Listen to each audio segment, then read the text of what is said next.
La historia de los hermanos Walker es fascinante. El hermano mayor, llamado Bridger, de 6 años, y su hermana de 4 estaban jugando en la casa de un amigo. Salieron al patio trasero y el amigo le dice a Bridger: uy, aquí hay 2 perros, ese es el perro bueno y ese es el perro malo. En el momento en el que habló del malo, empezó a correr este perro a tanta velocidad que Bridget se interpuso y se colocó frente a su hermana, y este perro se aferró a la mejilla. Empezó a gritar y le dijo a la hermana: corre, corre, corre a un lugar seguro. Él estuvo bastante tiempo con el perro y después logró zafarse e ir a refugiarse con su hermana. Bridget fue llevado de urgencias, recibió una cirugía de 2 horas donde le tomaron en su rostro más de 90 puntos. Cuando salió de esta intervención quirúrgica, el médico junto a sus padres le decían: pero ¿cómo se te ocurrió proteger a tu hermana? ¿Cómo se te ocurrió colocar tu propia carita para proteger y evitar que este perro le hiciera daño? Y la respuesta de él es: si alguien tenía que morir, ese debía ser yo. Los actores, las celebridades le mandaron mensajes a esta familia. A Bridger recibió el escudo original, uno de los escudos originales del Capitán América, pero sin duda alguna, cuando vemos la sonrisa de su hermana, para ella tener un héroe en casa es una satisfacción impresionante. Como lo dije en un mensaje anterior, iglesia, muchas de las batallas que enfrentamos, el resultado de estas, si las ganamos o las perdemos, en gran parte se debe a las personas con las cuales decidimos que nos rodeen en esta batalla. A veces a las personas buenas, como nuestra historia, les pasan cosas no tan buenas. A veces pensamos que solo a los malos les va mal y resulta que no. Hay personas buenas que atraviesan por situaciones que los toman por sorpresa y no son tan chéveres. Pero hoy quiero que como iglesia nos despojemos un poco de nuestra crisis, de nuestro problema, de nuestra situación, y nos preguntemos si podemos ser como Bridget.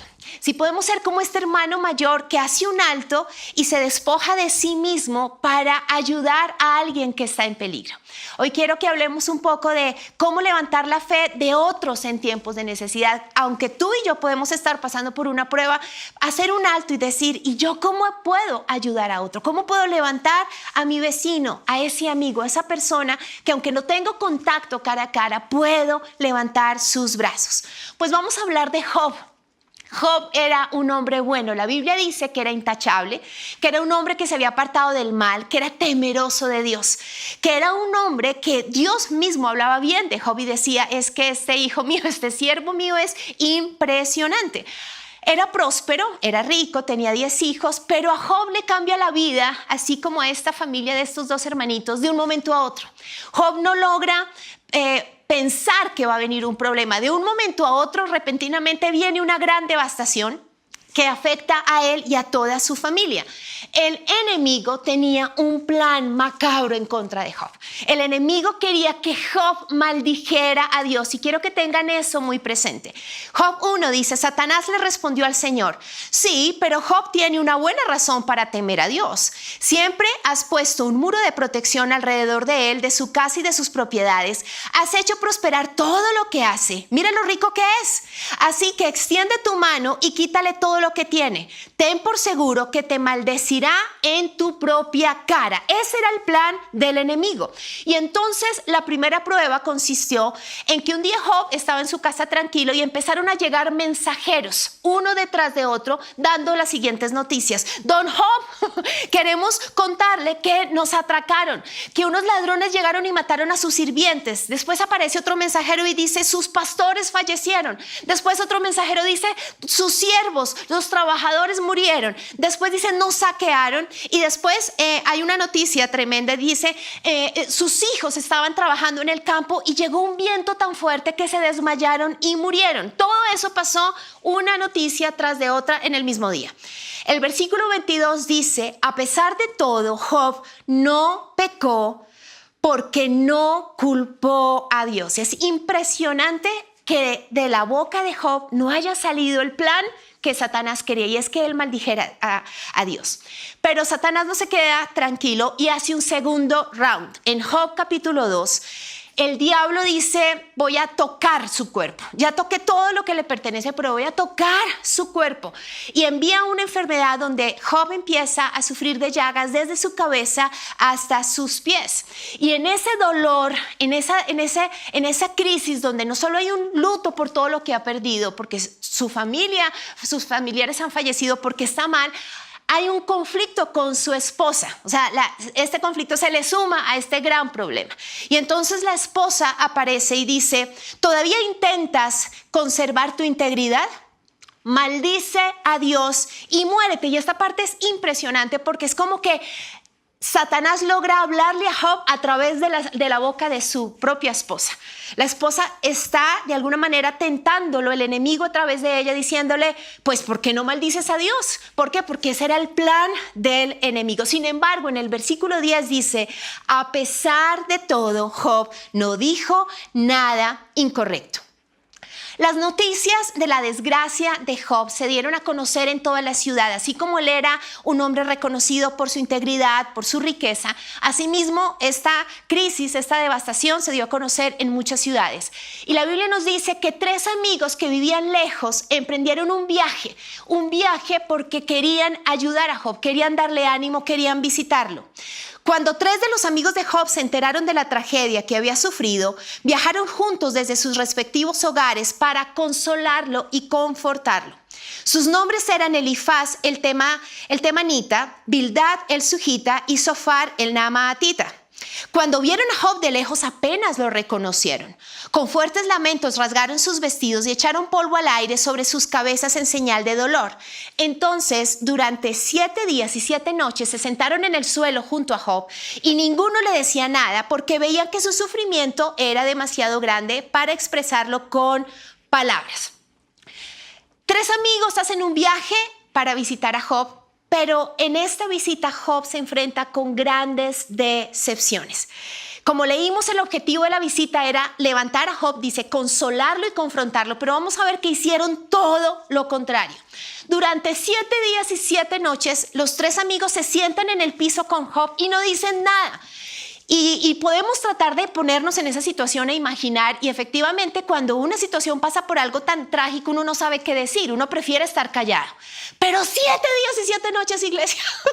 O sea, quiero que piense que usted ha perdido empleados, ha perdido pastores, ha perdido siervos, ha perdido sus hijos, ha perdido familia y por fin ve un ser humano que se supone que es su amigo, pero durante 7 días y 7 noches solo lo miran con lamento y no dicen nada. Además que muchos otros familiares también habían dejado solo a Job. En Job 19 miren lo que dice: mis familiares se mantienen lejos y mis amigos se han puesto en mi contra. Mi familia se ha ido, mis amigos íntimos se olvidaron de mí, mis sirvientes y mis criadas me consideran un extraño, para ellos soy como un extranjero. Cuando llamo a mi sirviente no viene, tengo que rogarle. Mi aliento le da asco a mi esposa, mi propia familia me rechaza. O sea, quiero que piense cómo se siente Job. O sea, Job está en la mala, ¿cierto? Y entonces de repente ve a estos 3 amigos, pero los amigos no le ayudan, los amigos están callados. Y generó tanta presión el silencio, porque ya dejó de ser un silencio prudente a un silencio de sospecha. Pareciera que estos amigos, cuando dimensionan el sufrimiento y ven las llagas de Job y ven toda la desgracia, es como si dicen: aquí hay gato encerrado. Yo creo que Dios está ya pidiéndole cuentas a Job porque algo hizo mal Job. Y entonces se quedan callados, pero quien rompe el silencio termina siendo Job. O sea, el desespero inunda tanto a Job que él empieza a hablar y él empieza a expresar su frustración. Él empieza a manifestar: me siento mal, no maldice a Dios, pero empieza a decir: tal vez hubiera sido mejor entonces ni nacer y ni estar viviendo, porque además ustedes no me están ayudando. Y estos 3 amigos, Elifaz, Bildad y Zofar, no supieron cómo ayudar a Job. Quiero que hoy miremos cómo no podemos ayudar. Cómo en este tiempo no podemos hacer lo que estos 3 amigos hicieron con Job, porque en lugar de confortar y consolar, lo que vamos a hacer es que esa persona caiga más en su prueba.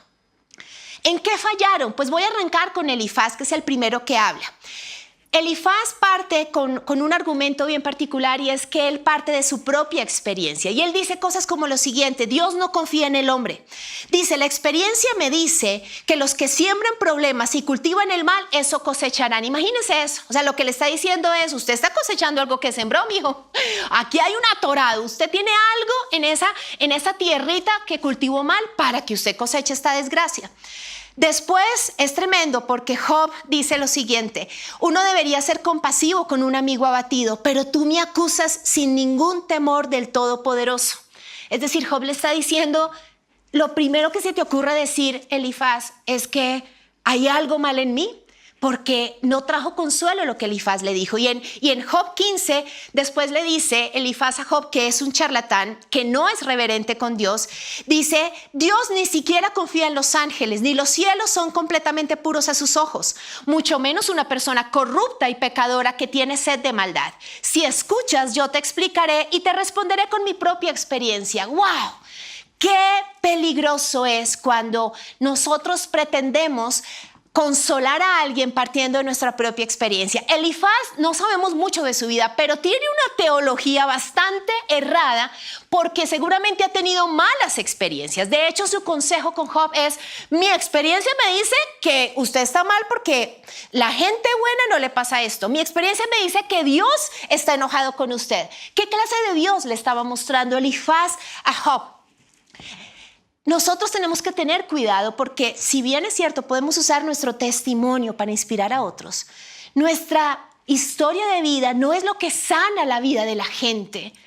Es la palabra de Dios la que logra convencer de pecado, la que logra inspirar, la que logra transformar vidas. Y eso es lo que le está pasando a Elifaz. Él conoce de Dios, pero hay algo en su relación con Dios que no está bien porque su experiencia está mostrando un Dios castigador, un Dios que no da gracia, un Dios que está oponiéndose a la vida de Job, y eso era falso. En Job 22 le dice cosas tremendas. En Job 22 le dice algo así como, piensa qué hiciste malo, al justo le va bien, tú no, o sea, tú eres justo, pero te está yendo súper mal. Sería importante que pienses, o sea, siempre busca acusar y llevar a que Job tenga culpa en su interior. Job 22, versículo 5 dice, no, se debe a tu maldad, tus pecados no tienen límite. ¿Cómo se sentiría usted si pierde todos sus bienes, su familia, su esposa está enojado con usted, le arde, le rasca, le duele el cuerpo de las llagas desde su cabeza a sus pies, y adicionalmente este amigo que viaja a darle una buena noticia lo hace sentir culpable y acusado? Pobre Job, ¿cierto?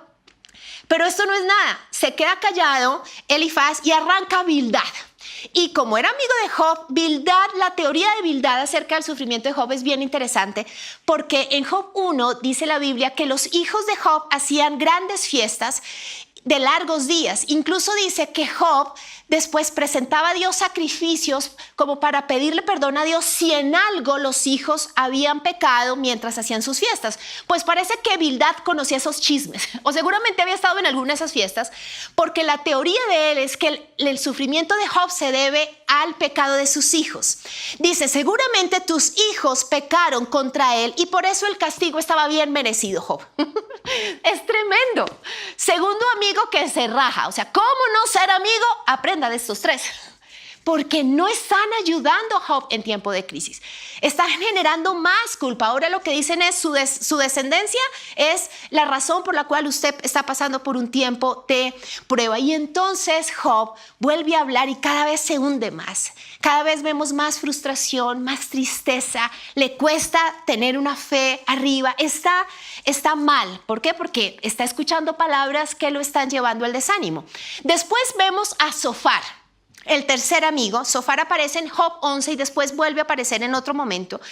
Y dice, ¿debo quedarme en silencio mientras tú sigues parloteando? ¿Qué tal esto? Escucha, versículo 6. Sin duda Dios te está castigando mucho menos de lo que mereces. O sea, este sí ya es el top. Porque no solo le dice te mereces lo que sufres, sino pensándolo bien, deberías merecer más sufrimiento.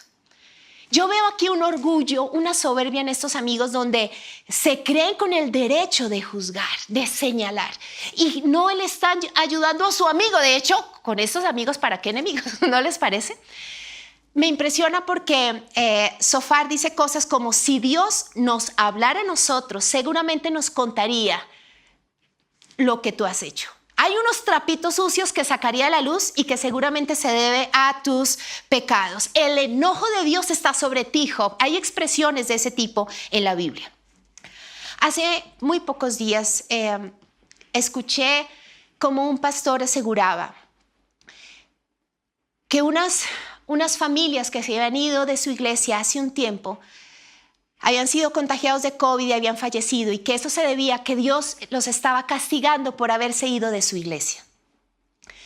Cuando escuché esto, mi corazón se dolió, porque es tan delicado cuando una persona de autoridad, y en general cuando como hijos de Dios nos creemos con el derecho de juzgar a otro y de poner las palabras de Dios en nuestros labios para aseverar algo así. Yo no me imagino lo que sintieron los familiares de los que murieron cuando escucharon esta teoría, pero también pensé en su iglesia.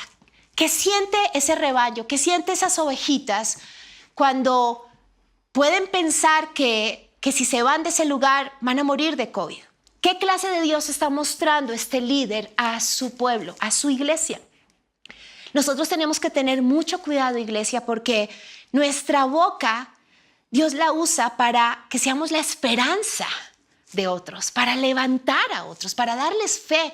Y nosotros no podemos caer en hundir y en emitir juicios que dejan ver a un Dios que no es. Y que quiénes somos nosotros para asegurar ese tipo de cosas. Pues eso es lo que le está pasando a estos tres amigos y a Zophar, que asegura que el enojo de Dios está sobre Job. Es tremendo porque todo esto está afectando a Job, no solo en sus emociones, sino que yo me imagino que empieza como a levantarse algo en su interior, y como lo llenan de tantos argumentos acerca de por qué se debe su sufrimiento, pues a Job se le dispara algo en su interior. Algo se enciende en él y es: necesito defenderme. Es como que con toda esta presión que siente, él dice: si es cierto que yo soy culpable, si yo he hecho algo malo, pues yo me voy a presentar delante de Dios y que Dios me explique. Y empieza Job a tratar de decir: quiero que Dios me responda, que me diga por qué estoy pasando por esto, por qué esto que estoy viviendo es tan injusto, y si es porque soy culpable, yo le voy a demostrar que soy inocente. Es decir, Job no ha pecado hasta este momento, pero el sufrimiento lo está empezando a llevar a querer de Dios respuestas, a demandarle a Dios cosas y a tratar de él en sus propias fuerzas de defenderse. Es tremendo porque en Job 31, y me dio mucha risa leerlo porque en algún momento hace muchos años lo hice, Job sacó su hoja de vida delante de Dios. Ustedes leen Job 31:10, Job diciendo: mira todo lo que yo he hecho. Yo he sido íntegro, yo he sido juicioso, yo he sido obediente, y no solo he hecho esto, Dios, he dejado de hacer esto, yo no hago. Yo hace mucho tiempo dejé de hacer. Yo me acuerdo cuando en algún momento tuve mi crisis con Dios y yo le sacaba mi hoja de vida, ¿sí? Diciéndole: soy cristiana desde niña, ¿sí? Llegué virgen al matrimonio. Es que yo he ayudado a tantas personas y es que no he hecho, porque era como mi manera de decir: ¿por qué estoy pasando por esta prueba si mira mi currículum? Y así como Dios me confrontó a mí, Dios confronta a Job. Y después de todo su discurso acerca de su hoja de vida en Job 31, llega Job 32. Y les voy a hablar de Eliú, un cuarto hombre que aparece en escena en la vida de Job y que nos va a enseñar cómo ser un amigo en tiempo de prueba. Cómo podemos ser como nuestro héroe que coloca su mejilla y se aguanta el mordisco de un perro rabioso para salvar la vida de otros. Pues vamos a ver 4 cosas que Eliú nos enseña, 4 tips acerca de cómo voy a ser amigo para levantar al que está en tiempo de prueba. Pues la Biblia nos dice poco de Eliú. Sabemos que no era amigo de Job, porque hubiera dicho: llegaron 4 amigos de viaje. No, los teólogos, los estudiosos dicen que era un testigo, alguien que estuvo en esa conversación. Eliú era más joven que los otros, y por eso dicen que él guardó silencio esperando a que los mayores hablaran. Pero Eliú está molesto porque Eliú no entiende cómo estos 3 amigos están trayendo culpa y acusación. Y lo que más le molesta a Eliú es que están mostrando un Dios que no es. Están haciendo ver a Dios como un Dios que es injusto, como un Dios que castiga, como un Dios que provocó el sufrimiento. Y Eliú está diciendo, no puede ser, Job no puede escuchar esto, Job, tú no puedes creer esto. No le están dando respuestas. Dice Job 32:3, también se enojó con los 3 amigos de Job, porque al no lograr refutar los argumentos de Job, hacían parecer que Dios estaba equivocado. Los amigos de Job pudieron decir cosas que eran verdad, pero la motivación con la cual lo hicieron, el supuesto con el cual le decían cosas a Job era errado. Ellos tenían una teología, una idea acerca de Dios que no era. Y esto es tan importante aprenderlo, iglesia, porque no les estoy hablando que Job tenía 3 amigos borrachos, drogadictos. No, eran personas que conocían de Dios. Pero algo pasaba en su relación con Dios y su corazón no estaba sano. Algo había dentro de ellos para que, aunque en teoría conocieran de Dios, su corazón no fuera limpio, su motivación no era totalmente sana. Es como que la revelación total de Dios no la tenían y por eso no podían levantar a Job. Y Eliú le molesta esto. Eliú quiere salvar patria. 1, 2, 3 por mí, por todos mis amigos. O sea, él quiere hacer algo. Y entonces él empieza a analizar y dice, ustedes están acusando a Job, ustedes le están haciendo creer a Job que esta prueba se debe a su pecado, al pecado de sus hijos.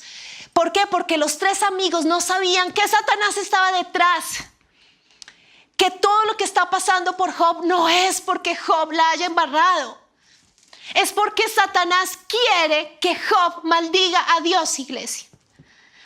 Y yo quiero que tú entiendas que hay momentos donde el enemigo nos lleva al límite. Es como que nos arrincona a una pared con tanta cosa al mismo tiempo, con tanta prueba, con tanta amenaza, con tanta cosa.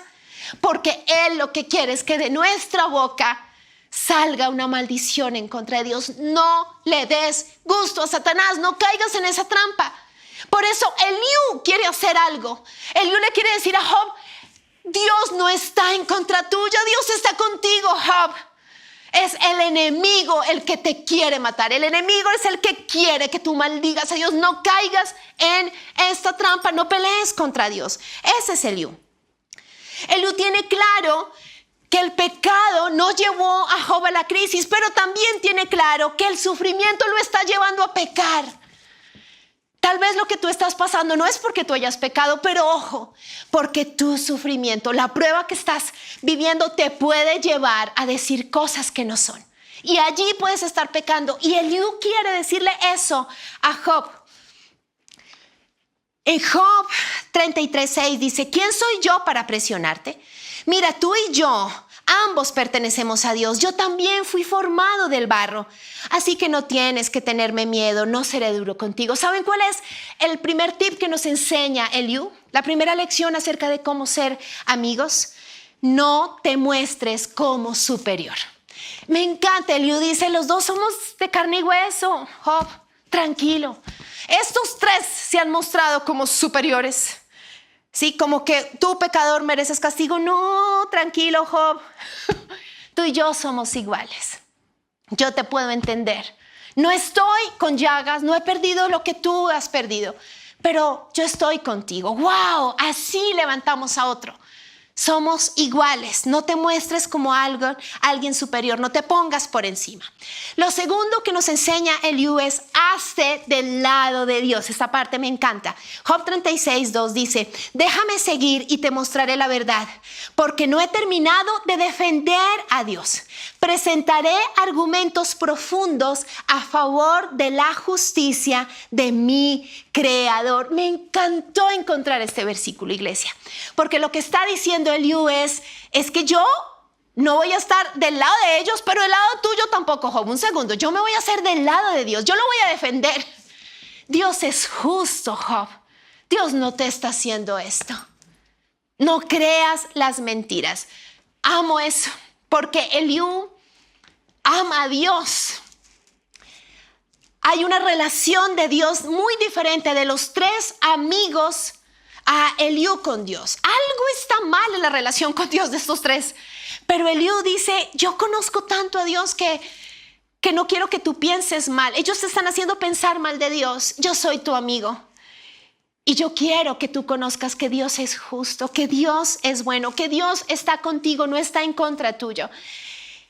Eliú se vuelve como un Juan el Bautista. Eliú prepara el camino con la defensa de Dios para que después Dios le hable directamente a Dios. Eso es tremendo, porque cuando Eliú se calla, Dios le habla directo a Job.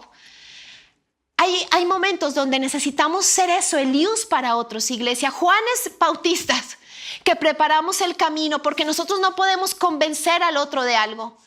Pero si preparamos el camino, haciéndolos del lado de Dios, preparamos el camino para que Dios directamente se le revele a la persona que está en esa cama, en esa prueba, en esa situación de crisis. Y eso es lo que hace Eliú. Él prepara el camino. Lo tercero que nos enseña Eliú es esto: di la verdad sin acusar. La confrontación no es dando palo.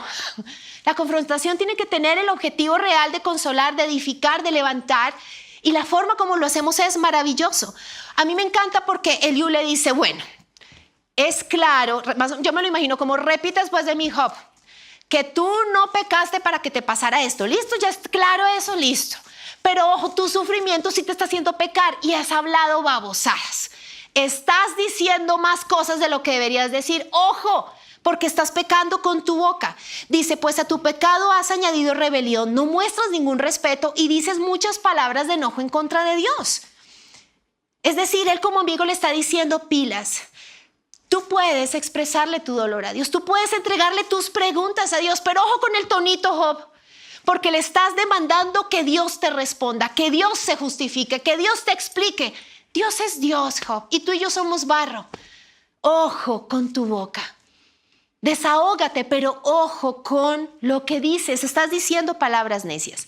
Lo cuarto que nos enseña Eliú es, habla de lo grande que es Dios, para que el otro tenga fe. Job 36:5 dice, Dios es poderoso, pero no desprecia a nadie.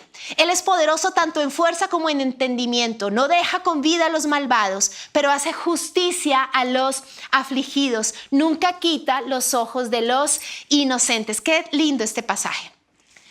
No solo Eliú se hace del lado de Dios, sino que dice, ¿sabes quién es Dios? ¿Mi Dios? Te lo voy a decir, Eliú, porque mi Dios es el mismo Dios y te lo voy a recordar. Dios es poderoso. Dios libra al inocente. Dios es más grande que el enemigo. Es grande, no quita sus ojos de sus hijos. Él rescata, y hay un pasaje divino que dice, Él rescata a los que sufren, pero aún por medio del sufrimiento les llama la atención. Él es más grande, Él es todopoderoso. Alábalo, Job. Recuerda los milagros que Él ha hecho. A mí me impresiona porque el versículo 16 dice, Job, Dios está alejándote del peligro y te lleva a un lugar libre de angustia. Está poniendo en tu mesa la mejor comida. Yo creo que Job lo miraba como, ¿la mejor comida? No puedo comer, me duele todo. Pero es que Eliú está ayudándolo a tener una foto final distinta. Le está diciendo, Dios te está librando. No entendemos lo que está pasando, pero Dios está aún en control. Job, no desmayes. Es como si le estuviera hablando del Salmo 23. Él está dándote un plato de comida en medio de tu angustia, pero Él está ahí contigo. Le ayuda a tener otra perspectiva de la prueba y de Dios a Job. Y entonces, pero también como amigo le habla, ¿no? Entonces le dice, ¿podrá toda tu riqueza, podrán todos tus grandes esfuerzos protegerte de la angustia? Ahí lo aterriza. Ahí le dice, Job, pero frente a la hoja de vida del capítulo 31, quiero decirte, es que no se trata de tu hoja de vida, no se trata de tu esfuerzo ni de tus fuerzas. Lo que has tenido y has logrado, Job, quien tú eres, wow, es por la gracia de Dios. No es por tu platica. Tú has sido íntegro, Job, pero tu integridad no te hace perfecto. Tú la embarras. Sé humilde, Job. No eres perfecto, pero Dios es grande. Parece el Espíritu Santo Eliú también, porque busca consolar, pero también llevarlo a que reconozca esas cosas que no están bien en su vida, pero también le revela a Dios. Es como un Espíritu Santo. Él está entrando a lo más profundo del corazón de Job para ayudarle a ver lo que no está viendo, para ampliar su visión.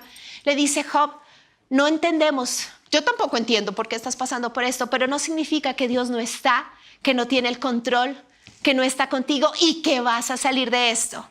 Aunque no lo vemos, Dios está orando, Job. Levántate. Dios está orando. En Job 37 me encanta porque dice, Él hace, Él ordena, Él hace cosas maravillosas. Su voz es fuerte y le dice, piensa en los milagros que has visto, Job.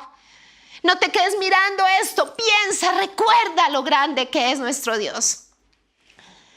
Y después de esto, llegamos a Job 38 al 41. 38, 39, 40, 41.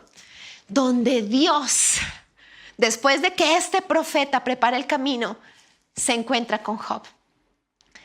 Y no le responde las preguntas a Job. Dios es el que ahora le hace preguntas. Y después de esto, Job dice, no soy nada. ¿Cómo podría yo encontrar las respuestas? Me taparé la boca con la mano. Ya hablé demasiado, no tengo nada más que decir. El Job 42, sé que todo lo puedes y que nadie puede detenerte. Hablaba de cosas sobre las que no sabía nada, cosas demasiado maravillosas para mí. Hasta ahora solo te había oído, pero ahora te he visto con mis propios ojos. Me retracto de todo lo que dije y me siento polvo y ceniza en señal de arrepentimiento. Job dice, sí, la embarré con mi boca, pero ahora te veo y tengo una revelación mayor de ti. Necesitamos, iglesia, hacer eso para los que están sufriendo. Preparar el camino para que Dios pueda levantarlos y para que ellos tengan una revelación mayor de quién es su Dios. ¿Cuál es el final de Job? Pues no se los voy a leer en Job, se los voy a leer en Santiago, que me encanta cómo lo cuenta. Santiago 5:11 dice, honramos en gran manera a quienes resisten con firmeza en tiempo de dolor. Por ejemplo, ¿han oído hablar de Job? Un hombre de gran perseverancia. Pueden ver cómo al final el Señor fue bueno con él porque el Señor está lleno de ternura y misericordia. ¿Para quién puedes ser tú hoy un Eliú? ¿A qué persona hoy mismo puedes llamar o escribirle una nota y levantar su fe? Tal vez con una buena intención has fallado como estos 3 amigos y necesitas disculparte con alguien, se vale hacerlo también. Cierro con esto. Ahora tal vez tú estás solo y tú dices, no tengo a nadie. Yo quiero ser Eliú para otros, pero ¿y yo qué? Tú no estás solo. Y tú no solo tienes un Eliú, tienes al más Eliú de todos, al gran amigo, a nuestro Señor Jesús. Juan 15 dice, no hay un amor más grande que el dar la vida por los amigos. Jesús no solo dijo cosas como lo hizo Eliú. Jesús hizo cosas. Murió en la cruz y dio su vida para ser tu amigo. Fue más que Eliú, fue más que Bridget. Derramó su sangre para que tú seas amigo de Él. Por eso, Él quiere revelarte al Padre. Él quiere también decirte, no solo quiero que yo sea tu Dios, sino yo quiero ser el camino a Papá Dios. Y que tú conozcas la grandeza de mi Padre, que tú conozcas que Él es bueno, que hay gracia para ti en este tiempo de prueba, que Él te sana tu cuerpo, pero también tus heridas, y que no creas lo que otros te dicen errado de Dios. Jesús nos revela al Padre. Yo soy el camino, la verdad y la vida. Nadie puede ir al Padre si no es por medio de mí. Si vamos a Jesús como ese mediador, como ese amigo, Dios nos va a recompensar. Santiago 1:12. Dios bendice a los que soportan con paciencia las pruebas y las tentaciones, porque después de superarlas recibirán la corona de vida que Dios ha prometido a quienes lo amen. Persevera, iglesia, y vamos a orar. Quiero que ahí cierres tus ojos. Quiero que veas que en ese lugar no estás solo, que Jesús está ahí como ese amigo, así como Eliú estuvo con Job diciendo, te voy a mostrar quién es Dios. Jesús se hizo hombre para entenderte. Jesús es nuestro mejor amigo y Él está ahí delante de ti. Y Señor, yo te doy gracias porque tú eres mi amigo. Job contó con Eliú, que fue guau, pero Señor, tú eres más que Eliú. Tú eres el Hijo de Dios hecho hombre. Y tú mismo dijiste, no hay un amor de un amigo más grande que el que da la vida. Y así como este chiquitín se interpuso para salvar a su hermana, Tú te interpusiste, Señor, para librarnos no solo de un perro bravo, sino del infierno, de la muerte, de la cárcel, de la enfermedad. Y hoy te doy gracias por eso, aleluya. Yo te pido que podamos saber que tú eres el amigo fiel, el amigo que nos revela al Padre, el amigo que nos dice: mi papá está contigo, no está en contra tuya, pero cuida tu boca. El amigo que nos dice: papá, cumple, ten fe. Gracias, Jesús, porque tú nos revelas al Padre. Y yo te pido que podamos ser inspirados por el ejemplo de Liu y por tu mismo ejemplo, Señor, a ser una iglesia que da amor, que trae esperanza a este planeta, que levanta al caído, que no acusa, que no sospecha, sino que todo lo contrario. Somos instrumentos para que Dios mismo se revele en tiempo de angustia a cada persona. Y allí, Señor, en nuestros hogares levantamos nuestras manos y declaramos: tú nos has sanado en el pasado, nos vas a volver a sanar. No solo vas a sanar nuestro cuerpo, vas a sanar nuestra alma. Nuestras heridas están cubiertas por tu amor inagotable, porque tú eres grande y poderoso, Señor. Amén. Conéctate con las buenas noticias. Conéctate con la palabra de Dios. Conéctate con la iglesia. Conéctate en la alabanza y adoración. Conéctate a un contenido con propósito. Desconéctate de todo y conéctate con Dios.